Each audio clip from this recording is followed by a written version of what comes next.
Ladies and gentlemen, Elon Musk.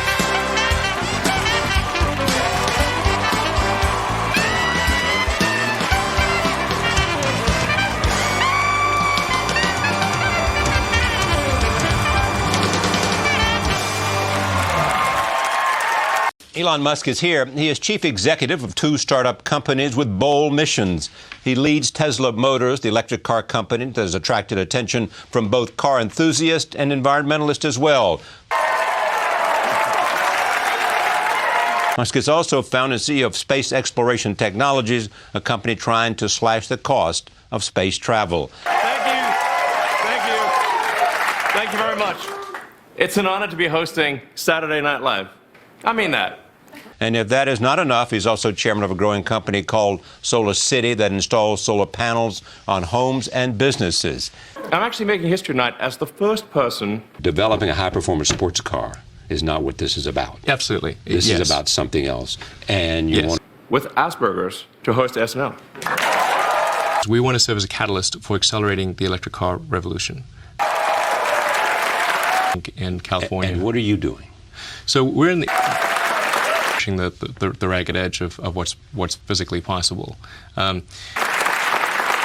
Development of this electric car, which Sure. has, most of all, this extraordinary sort of... Or at least the first to admit it.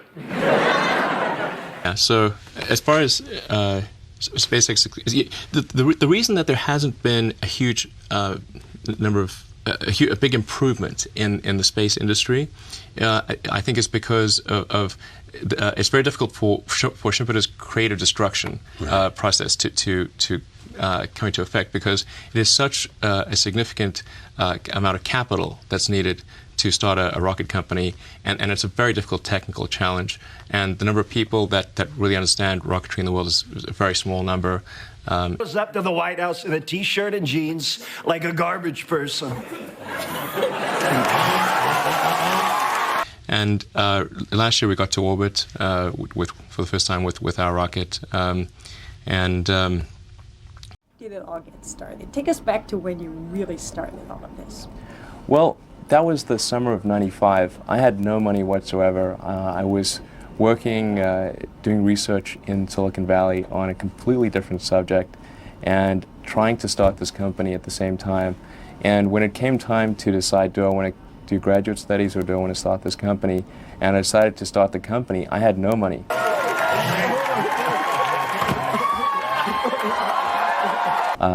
In starting the company, I had nothing. I had no income source. So, Hi guys. Elon, we love your outfit. So we got this dinky little office that had a leaky roof. It was just the nastiest place you can imagine. And you lived in it too? And I lived in it too, and showered at the YMCA. I'm kidding. Okay, maybe not. Maybe not. It's coordinated propaganda. So, the... Awesome. I mean, you got to make a joke, you know. You got really... You know, it's... Yeah, legalize comedy! Legalize comedy! Come on! Legalize it! Yeah, coordinated propaganda. I mean, doesn't it seem weird that the legacy media all says the same thing? They all say the same thing at the same time, using the same phrases. They barely even... The sharing of biased and false news has become all too common on social media. More alarming, some media outlets publish these same fake stories without checking facts first. The sharing of biased and false news has become all too common on social media. More alarming, some media outlets publish the same fake stories without checking facts first. Unfortunately, some members of the media use their platforms to push their own personal bias and agenda to control exactly what people think. And this is extremely dangerous to our democracy. Like hundreds of people saying it simultaneously, they just got their instructions. I'm so comfortable with all of that. I think the internet is the superset of all media. It is the...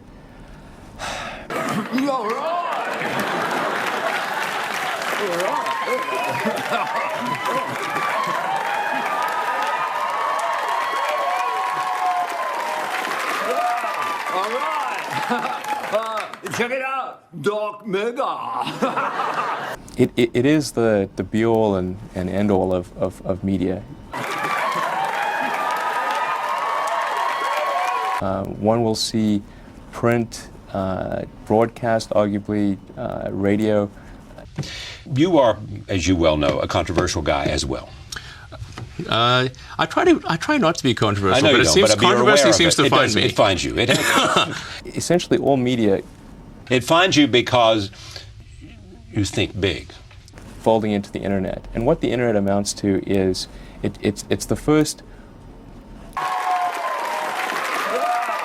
right. Check it out, Doc Mega. Been successful in the private sector.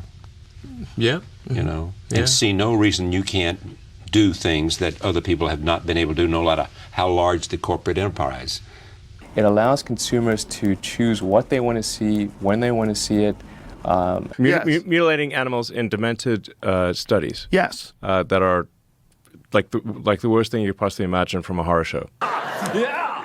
I guess the real threat here is to the bureaucracy. So, like you probably saw like. Seriously, I run the country now. And America's gonna be like one of my rockets, you know, they're super cool and super fun. But there's a slight chance it could blow up and everybody dies. They started saying I was a threat to democracy. But if you just replace threat to democracy with threat to bureaucracy, it makes total sense. I really enjoy everything you're doing with Doge, Elon. Well, they're saying I'm firing people with no cause. But I do have cause. It's cause I feel like it. It's the first threat to the bureaucracy. Normally the bureaucracy eats revolutions for breakfast. This is the first time that they're not. I mean, this is a revolutionary cabinet. And maybe the most revolutionary cabinet since the first revolution. See you in the White House, USA, USA. The federal government is not break even. It's literally losing $2 trillion a year. And it does not pass its audits. It fails its own audits. We're not going to get it perfect, you know, but we are firing the non-essential employees, like air traffic controllers. Yes. It's more than just insider trading. Like the insider trading stuff, like the stock portfolio stuff is quite trackable, but there's... Glitch! It's a lot more than insider trading. The way they're acquiring wealth. Correct. And what other methods? I mean, this is really going to get me assassinated. It's like, but you know, I mean, the reason I'm putting so much effort into this is that I think it is a very dire situation. It's not a, you know,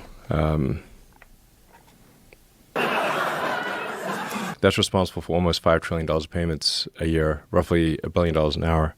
And when we came there, we're looking at the payment, and it's like the payments have no, you could put a payment through with no payment categorization code and no description on the payment. Like basically untraceable blank checks. Better. This is the kind of thing that if it was done as a public company, the company would be immediately delisted and the executive team would be thrown in prison. And Elon's got this incredible team of professionals, like a 19-year-old who's known as Big Balls. Big balls, big balls. Yo, reporting for Dookie, sir. Well, we started off with about 40 people doing very basic things here. Oh, for sure. This week I fired a black general and a woman admiral. It was awesome. I think Senator Collins was telling me about how she gave the Navy $12 billion for more submarines, got no extra submarines, and then held a hearing to say where'd the $12 billion go, and they were like, we don't know. Company's back! Company's back! Come on! Come on! Yeah. It's actually it's kind of a hack to the system. Well, I think that concludes a pretty much perfect press conference. The whole NGO thing is a nightmare, and it's a misnomer, because if you have a government-funded non-governmental organization, you're simply a government-funded organization. It's an oxymoron. Right. It's a loophole. Yes. And then the government continues to fund that every year, and it'll have a nice sounding name, like the Institute for Peace or something like that. But really, it's a graft machine. But these nonprofits are then used to, people cash out these nonprofits. They become very wealthy through nonprofits. They pay themselves enormous sums through these nonprofits. It's a giant graft machine. I think maybe we should pay politicians more, frankly, because it reduces the forcing function for graft. That's happening at scale in the government. This is not a bunch of business as usual. You can see line by line what Doge has done at doge.gov. Shows will say like, oh, it's a constitutional crisis, blah, blah, blah. But what they won't do is point out which payments are wrong. I thought it would be bad, but I did not think it would be as bad as this. Look, the good news is that it's a target-rich environment for saving money. Relatively easy to improve. Let's just say it's not rocket science. I know rocket science. So, well, yeah, it sort of depends on when NASA asks us to do that. If the alternative is if SpaceX doesn't do it, we will be entirely dependent on the Russians to carry our astronauts to the space station after 2010. And billions of dollars will be spent on essentially a sole source situation to the Russians, which I think is yeah, my view is we should move to Mars. Yeah, I would like to go at some point, but it's... Well, not move to Mars. We should have a second planet to preserve civilization at some point. It's a matter of time before we get hit by an asteroid, or maybe we annihilate ourselves with nuclear war. Or supervolcanoes. Exactly. So genetically engineered supervirus. Yeah. Zelensky, you want to say it with me? I guess I have to. Live from New York! This fucker's going to kill me for sure. In fact, I do think it's like I actually have to be careful that I don't push too hard on the corruption stuff, because it's going to get me killed. Yeah,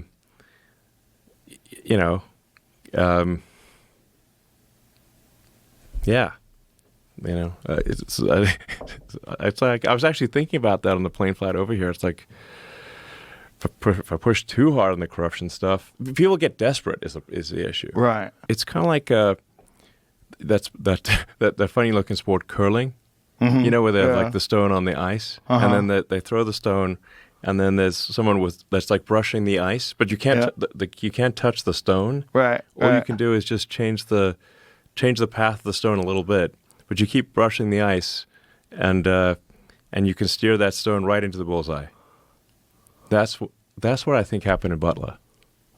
Listen, I get it. Well, attack the corruption enough to keep civilization trucking along. Yeah. But I think if I fully destroy the corruption and the graft, they will kill me. Yeah, thanks. I strive to be alive. Yeah. But it's a real concern. There were two guys that traveled to Austin to kill me, and two separate incidents. One guy thought I put a chip in his head, they're both basically two guys that were just very much had severe mental illness. It wasn't like they had I disagree with him politically and that's why he needs to die. The probability that any given homicidal maniac is going to try to kill you is proportionate to how many times they hear your name. And so they heard my name a lot, so I just got to the top of the list of two homicidal maniacs who were arrested and both were in Travis County Jail at the same time. Whoa. Yeah, I don't know if they talked or whatever, but they've both been released, by the way. Jesus They're both Christ. released on bail, yeah. They're doing the same thing to me that they did to Trump. Yeah. Which is that they're making it sound like if you kill me, you're a hero.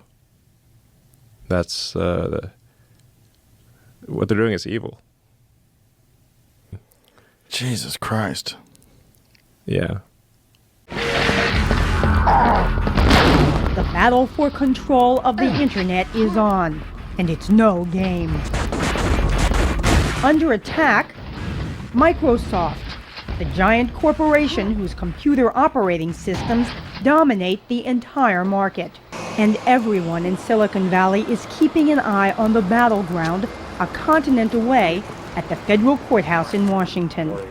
It's here where it will be decided whether Microsoft and its founder, Bill Gates, I don't remember sending it. are our generation's equivalent of John D. Rockefeller and his Standard Oil, the monopoly the government broke up in a landmark case that really started antitrust enforcement at the dawn of the century. He claims Microsoft has bullied and intimidated a wide array of high-tech firms. Defending Microsoft, attorney Bill Newcomb. Show that Microsoft is a vigorous but a very fair competitor, and that as a result of our competition and our innovation, customers have benefited by getting better technology quicker and at lower prices.